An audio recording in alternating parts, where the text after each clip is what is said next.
A year ago, Victor Wembanyama looked like a skinny rookie still growing into his body. Fast forward to today, and he's undergone one of the most dramatic physical transformations we've seen in the NBA. So what sparked this insane transformation? It all started with a trip to China. Let me break it down.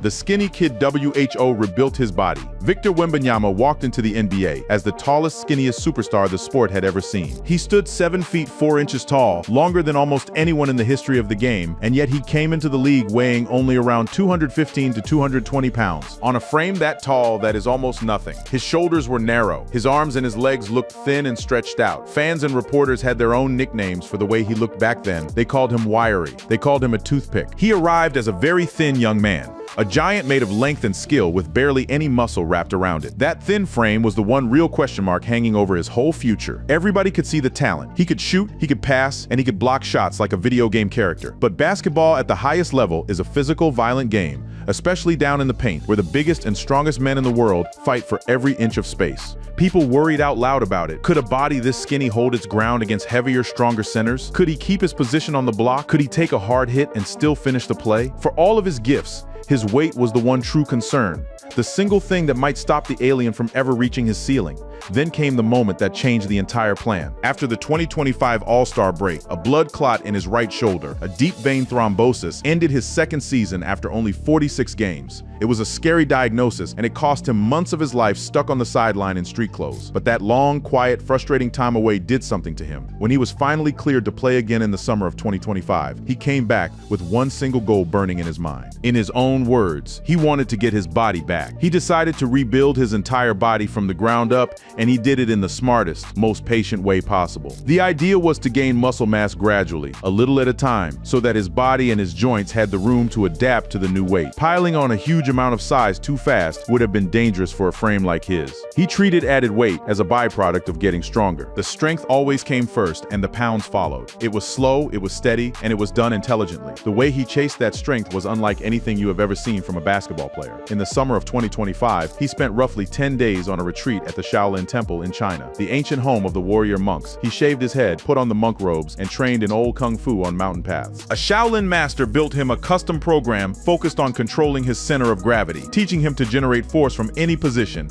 and to resist being pushed around, which is exactly what happens when two defenders slam into him in the paint. The training was punishing on purpose. He later called the whole summer brutal and said he chose to do something much more violent than normal because he wanted his body back. Even the food was extreme. The monks ate a strict vegetarian diet, so his team quietly arranged a van to drive him outside the temple walls for high-protein meals so he could keep feeding the muscle he was building. The Shaolin trip was only one piece of it. He went hunting for knowledge everywhere he could find it. He spent sessions with Hall of Fame big man Hakeem Olajuwon at a gym on Olajuwon's ranch outside Houston, working on footwork, leverage, and post moves, and even building his own version of the legendary Dream Shake. He worked out in group sessions at teammate De'Aaron Fox's home gym alongside other pros. He ate multiple meals a day, built around quality protein to fuel all of it. Every single part of his summer pointed at the same target: come back bigger, come back stronger, and never get shoved around again. So what did all of that work actually build? The answer showed up in the side-by-side photos, and the difference was shocking. By the start of the 2025 and 2026 season, the Spurs listed him at 235 pounds, and Wembanyama himself said he had climbed all the way up to about 245. That is roughly 30 pounds of new muscle stacked onto the skinny kid who entered the league at 215.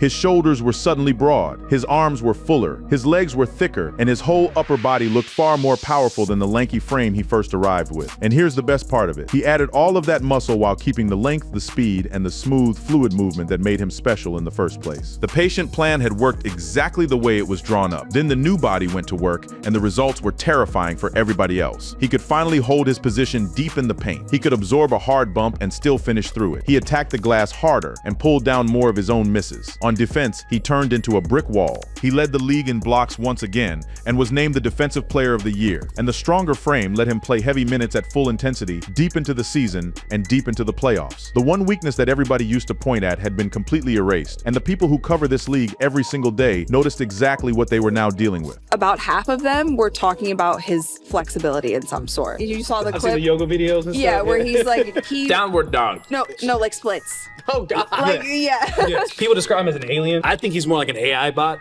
because this is the worst version we're ever going to see of him. Think about how wild that comparison really is. The best thing they can compare him to is a machine that keeps upgrading itself. And they are saying the version standing in front of them, the one carrying 30 new pounds of muscle, is the weakest one they will ever get to see. Every year after this, he only gets stronger and better. That single thought is enough to keep every other team in the league up at night. This is the worst version of Wemby we're ever going to see. Yeah. He's just going to keep improving as the players get around him, as he gets more comfortable in the league. This is literally going to be the worst version, and we're already terrified. And here's the twist that makes this whole story even bigger. Rebuilding his body was only half of what changed during that year away from the game. Because while he was reshaping his frame on those mountain paths in China, something was also shifting deep inside his mind. That second transformation, the one you cannot capture in any side-by-side photo, is where the alien became truly unstoppable. The mind of a monster. The new body was only half of the rebuild. The other half happened somewhere you could never photograph, and it might be the scarier half. During that same year away from the game, Wembanyama went to work on the way he thinks. When he finally came back and someone asked him about that long, strange stretch of his life, you could hear that it had genuinely changed him. Grow a lot and reflect on himself. That one quiet sentence is hiding a whole transformation. The year that started with a scary diagnosis and a mountain of fear became the year he was forced to slow down and look inward. And once he did, he started attacking his own weaknesses with the exact same obsession he brings to his jump shot. He went looking for every flaw he could find, and then he went to work on fixing them one by one. Here is one of the exact problems he decided to solve. For all of his talent, the young Wembanyama and the young Spurs had a very human habit. They could show up and play huge against the best teams in the league, and then turn around and lay a total egg against the weaker ones. He knew it, and he said it out loud without flinching. That was the leak in the boat. A young team that lets its focus drift on the nights that are supposed to be easy will never go anywhere in the playoffs. So he took that weakness and he turned it into fuel. He started treating every single game like he personally had something to prove, to himself and to the guys standing right next to him. And on the nights he still played badly, he owned it completely. He looked the truth dead in the eye, said it plainly, and moved straight on to the next problem to solve. I was bad tonight. It's not more complicated than that. That is the sound of a superstar who has stopped protecting his image and started chasing the plain truth of what happened, so he can fix it before the next game tips off. That mindset sounds boring. It is also exactly how the great ones get built, quietly, one honest answer at a time. The rebuilt body had already turned him into a defensive nightmare. Now the rebuilt mind and the new skills turned him into a scoring problem too. All those hours he spent learning post moves in the gym started paying off in the biggest moments of the year. In one playoff game, he dropped 39 points, 15 rebounds, and 5 blocks. And afterward, he admitted he had to reach for the moves he learned that summer. Like the spin fadeaway, he dropped right over a 7-foot defender.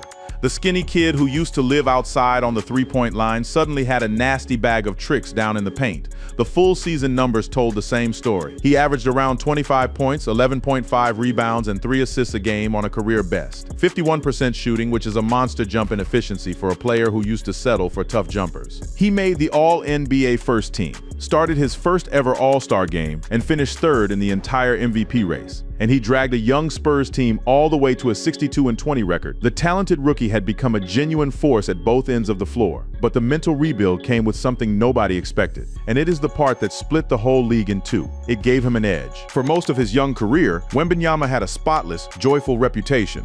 A respectful kid who clearly loved the game. Then the 2026 playoffs cranked the heat all the way up, and suddenly people were attaching a word to him that had never once been used before. Some fans and analysts started calling him dirty. The biggest flashpoint came in the second round against the Minnesota Timberwolves. Early in Game 4, Wembanyama grabbed an offensive rebound while 2 defenders held him, and as he spun out of the pile, his elbow caught Naz Reid up high around the jaw. The referees reviewed it, upgraded it to a flagrant 2 for contact above the neck, and threw him out of the game. It was the very first ejection of his entire career. His head coach defended him hard, pointing out that Wembanyama had been grabbed, bumped, and hacked all series long and was only trying to protect himself, and the league agreed enough that they handed down no suspension and no fine at all. That was not the only moment. Over in the Western Conference Finals, cameras caught Wembanyama leaning toward his teammates and appearing to call for hard fouls right before they delivered some heavy hits on a young Thunder guard, with one of those fouls getting upgraded to a flagrant. To his critics, this was proof the nice guy had a ruthless streak hiding under the smile. To his defenders, this was simply playoff basketball, the chippy physical war that every deep run turns into.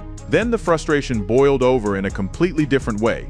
After a rough Game 5 loss dropped the Spurs into a 3-2 hole, Wembanyama walked out without doing his required post-game media, and the league gave him a formal warning for breaking its media access rules. He got no fine, just the warning, while similar slips by other stars had come with fines of around $25,000. But the timing made it sting, because he had just won the league's Magic Johnson Award, an honor that specifically praises a player for being gracious and cooperative with the media.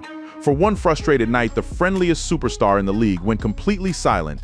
Add it all up, and you can finally see the full monster. The skinny, joyful, breakable kid from 12 months earlier had grown in his body, grown in his mind, and now grown a sharp competitive edge that made grown professionals nervous. But none of it, not the awards, not the record, not the fear he was putting into people, meant a single thing to him yet, because everything he had rebuilt himself for came down to one game, on the road, against the defending champions, with a trip to the finals sitting on the line. The moment that changed everything. Game 7, Western Conference Finals, May 31st, 2026. A young San Antonio team that almost nobody outside their own locker room had believed in walked into Oklahoma City to face the defending champions in their building in the single most pressure-packed game the sport has to offer. Everything he had rebuilt his body and his mind for came down to these 48 minutes, and the Spurs did not blink. They won it 111-103, and they punched their ticket to the NBA Finals for the first time since 2014. Wembanyama was the engine of the whole thing. Across that 7-game war against the champs, he averaged about 27.3 points, 10.9 rebounds, and 2.7 blocks a game,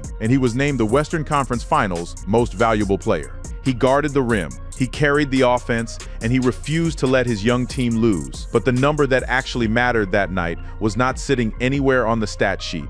It was written all over his face. When that final buzzer sounded, the alien turned completely, beautifully human. He doubled over, he screamed down at the floor. He pulled his own jersey up over his face, and he broke all the way down in tears. He grabbed his teammates and cried right into their chests. He found his father in the crowd and just held on. The videos flew around the entire planet within minutes, because you almost never get to see this. You almost never watch the coldest defensive weapon in the league let every single wall drop at the exact same time. For one night, the most controlled machine-like player in the whole sport was just a kid who had finally gotten everything he ever wanted. And when they finally put a microphone in front of him, he told the raw truth about what it meant to him, the meaning of his life. And once you remember where this exact young man was standing 12 months earlier, sidelined in street clothes and wondering if his own body would betray him again, that sentence stops sounding dramatic and starts sounding painfully honest. Reaching this stage meant absolutely everything to him, and he refused to hide a single ounce of it. He had bled for this, rebuilt his whole body and mind for this, and now here it was, sitting right in front of him. Then he said the thing that tells you exactly how scary his future really is. He looked at everything he had just done, the comeback, the trophy, beating the champions on their own floor, and he shrugged it all off as barely the beginning. The entry hall, he beat the defending champions in a Game 7 on the road, and he looked at every bit of it and called it the front door of a castle he has not even finished building. Most players would call this the peak of a lifetime. He calls it the spot where you wipe your feet before you walk inside. That mindset is exactly why the people around him talk about his ceiling the way they do. Start with his own head coach. A man who has spent a very long life in this game and watched hundreds of great players come and go. He talks about the private vision this kid carries of the player he is trying to become, and here's the part that should scare everybody. Nothing like he has ever seen before. That is not coming from a hype man or a fan. It is coming from the one person who watches this young man pour himself into the work every single day. And even he has run out of comparisons. And his star teammate went even further when they pushed him on where the real limit sits: the moon, the universe, the galaxy. When the people closest to him try to picture how high he can climb, they run clean out of earthly words and start pointing straight up at the night sky. And the hunger underneath all of it has not cooled off even a little. Listen to what he found inside himself during the hardest year of his life and pay close attention to the very last thing he admits. He found a bottom gear he barely knew he owned, and he found it at the very highest level this sport has to offer. And that first real taste of winning only left him hungrier for the next one until he finally admitted out loud what a hunger like that really turns into. An addiction to winning, coming from a 22-year-old who 1 year earlier could not even step onto the floor, and the money is about to come chasing hard after the greatness. He becomes eligible for a gigantic rookie extension worth somewhere in the range of $251 to $301 million. The exact kind of deal a team team only ever hands to a player it plans to build the whole next decade around. There is still one shadow hanging over all of it, and it would be dishonest to skip past it. The frame he worked so hard to build is still a very tall, very long frame, and history says tall frames carry extra risk over a long career. Voices around the league have urged him to squeeze absolutely everything out of these healthy prime years right now, because nobody on earth truly knows how a body like his holds up across 15 long seasons. That is the one variable that could still write a different ending to all of this. But standing there in Oklahoma City, soaked in tears and confetti, none of that was on his mind. 1 year earlier, he could not play a single minute. On this night, he was going to the NBA Finals, and he was already calling it the entry hall of a castle he plans to spend his whole life building. If this is the version of Victor Wembanyama that the rest of the league gets to see first, then the years still coming are going to be a nightmare for everybody else. If you want to watch how the next chapter of this story unfolds, stick around, because the legend of the alien is only just getting started. Love this video? Click on this card for more.